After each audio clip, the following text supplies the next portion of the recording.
What's going on, everyone? NCAP24 here, back with another play out of the pistol bunch tight end formation scheme we're doing. We're going to look at verticals and look at the cover 3 beaters. Before we get any further, though, please make sure you hit the like button. If you like the series, let me know that this is something you want me to continue. We've hit the base plays, we've hit cover 2, now we're going to hit cover 3 with verticals, and we'll extend to other plays as well. If you guys are interested, just make sure you put a comment below. Tell me which play you want to see next.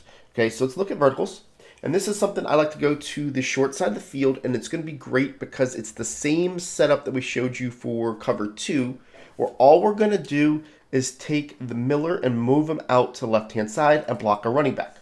What I want to show you here is what happens to the curl flat.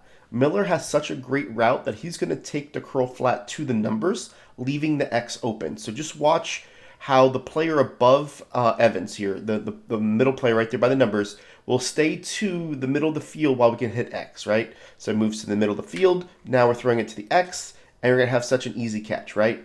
It's something that you're going to want to just basically key in on that player. The reason why is because I will show you against Protect the Sticks, he will not do this, okay? So when you go against normal cover 3, what ends up happening is that guy goes to the middle of the field, you throw it to him, catch this ball, and you're going to get yourself a good 20, 25 to 30 yards depending on run after the catch.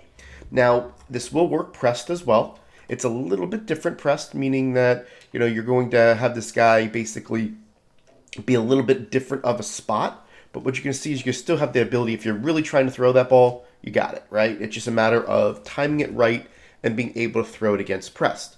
Now, I do want to make sure that I show you that when people do Protect the Sticks, the idea behind Protect the Sticks is not to get sucked in. They're going to go to the 10-yard mark and basically forget about their zones, right? They're just going to go there.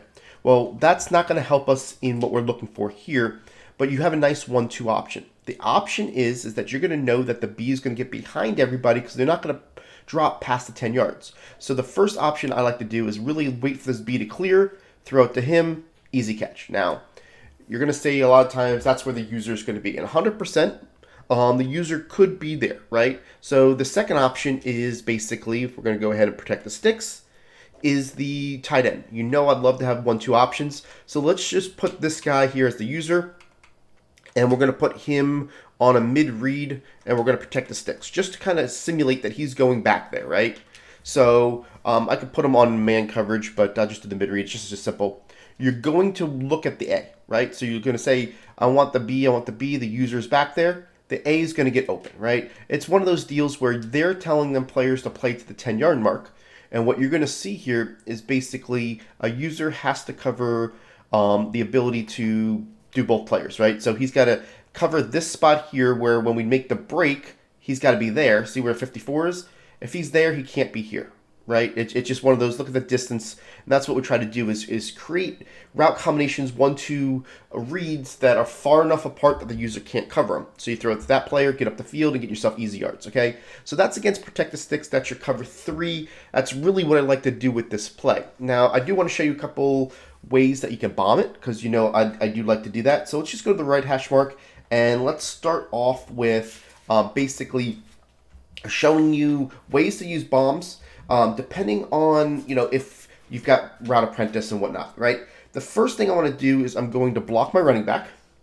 I'm going to streak my Y, okay? I'm just going to go slow with this. Then you can block your tight end. You can put them on an in. It doesn't really matter. Just want to make sure that you see that you can do. I'll put the in so it's a little bit more confusing. And then this is what you got to do. You got to move this player over, put him on a post, move him back, and then move this guy over and hike it when he hits the A. Does this, and what you're going to see is that you're going to have the ability to throw to this X over the top, easy catch, basically giving yourself the one-play score, right? So that's a little bit extensive, but I'm going to show it to you a little bit quicker. This time I'm just going to basically max protect.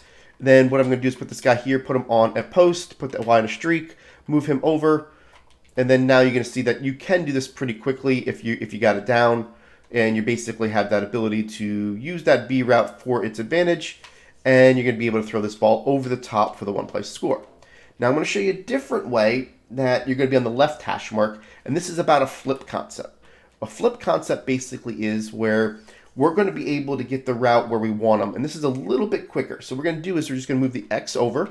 We're going to put him on a post, and then we're going to flip the play. While we're doing that, we're going to put the A on a corner, and we're all set, right? Now we're looking here. You're going to see that we've got this set up right here, and you're going to notice that the X is going to be able to get over the top to the left-hand side for the one-play score, right? That time he got bumped off of this route where it made it a little bit tougher, and I didn't really have a good pass lead, but we're going to show it to you again. Okay, so again, for cover 3, all we're going to do is we're going to move this guy over, put him on a post. So obviously you're going to need the route apprentice there. Flip the play, put the A on the corner, block your running back, and you're all set by the time you get to where you need to be. And you have optionals where you can definitely move this guy out, kind of make it look like it's a different play, you know, but for the most part, what you're trying to do here is just get the decoy to throw it to this X receiver for the one-play score. A lot of times people will go after that player on the right thinking that that's a play that you're going to go to, but it's just a real simple route combination. Again, you're really going to just want to make sure that you've got the ability to have an outside apprentice there, flip the play, and then, you know, basically set it up to where you got the tight end on that, and you're good to go, right? It's just really that simple. And that's why it's one of those deals where this kind of looks like a gun-tight formation setup. Obviously, we got some pressure there, but it's something that you could see a lot in gun tight with that type of skinny post with the seam route with it, and it's going to give you the opportunity to have easy touchdowns, right? You know, obviously this is a setup that's probably going to be more mutt than it is going to be regs, but it is something that you're going to have that ability. I'm going to put the tight end on an out here, and just kind of show it to you here this way. If we do this, what you're going to see is, oh, the tight end got messed up, so that's not going to work. But sometimes you'll be able to kind of work it out that way. Let me go ahead and see if we can try it one more time to see it with the out pattern. I'm trying to find something for you guys that I don't run it this way, so I'm just trying to test it live here. Just for those guys that are, you know what, I know it'll work. If you really want this to work and you're in regs, what you can do is you move this guy out and you can put him on a comeback, right? Smart routed comeback, you can do it this way, and you'll be able to make this work the same way. It's just a matter of basically using your resources to your advantage and be able to kind of throw that ball over the guy's head for the score, right? So it all depends on how you want to run this. But for the most part, this last part of this video was really more for the MUT players that can kind of customize what they want from their players. Hot Route Master, obviously the easiest. You can do that in regs as well. But if you have a tight end apprentice, outside apprentice, that's what's going to make these work. So again, make sure you put in the comments what play you guys want me to do next if you're enjoying this formation scheme, and we kind of play with it and kind of have some fun, and maybe put specific cover 3 out of PA curls, cover 2 out of cross drag, whatever the case may be, and we'll try to answer those for you in the next couple videos.